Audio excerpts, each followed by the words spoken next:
Hi there, I'm David Sheeler. I'm pastor of St. Andrew Church in Tampa, Florida.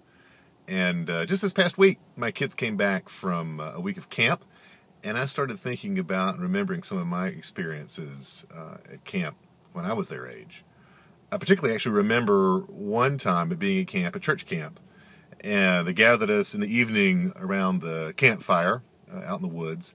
And as the flames came up from the logs and the heat from the fire, one of the counselors took that time to ask us all bluntly, a bunch of 8, 10-year-olds, "Are you saved?"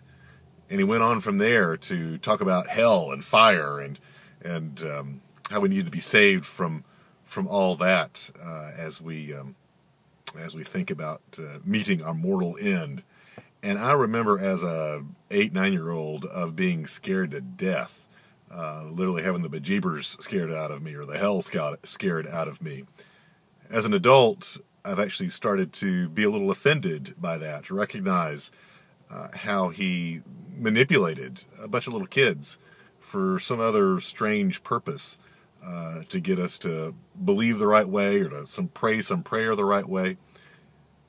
But also as an adult, I've thought again and again about that question, are you saved? Saved from what? Saved for what? As an adult, I've also learned that there's a lot of stuff that happens in life that we have no control over. Life often sort of careens out of our abilities to protect ourselves, to take care of ourselves. Things happen in life that are not good and that we have no control over whatsoever. This coming Sunday, we're going to look at Mark's Gospel at St. Andrew, the 4th chapter, start with the 35th verse. And in it, it's a story of Jesus asking his disciples, telling his disciples to head out across the lake.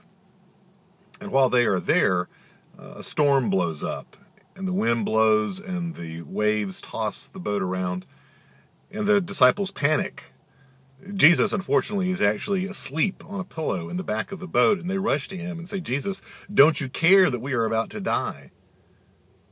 They want to be saved. And Jesus wakes up. He calms the wind and the waves by just the sheer sound of his voice, and they're okay. Are you saved? And if you are saved, then saved from what? I think about TV preachers and folks like that sort of manipulate and push people's emotional buttons. I don't know that that's what we need to be saved from or saved for, but also know there's a lot in life that happens that is beyond our control, our control to protect ourselves or to pad our fall or to somehow escape and run away. There's some things that just still chase us down, and we wonder, can we be saved? And we cry out, "Lord, do you not care that we're perishing?" But he does care. And even though it may seem sometimes that he's asleep, he still wakes up, and by the sheer sound of his voice calms the wind and the waves, and we are okay. So are you saved? And if you are saved, saved from what? And maybe more importantly, saved for what? For whatever greater reason or purpose has God given you to do, even when the storm rages all around us? Anyway, that's what I'm thinking about. I hope you spend some time thinking about it too. We'll see you Sunday.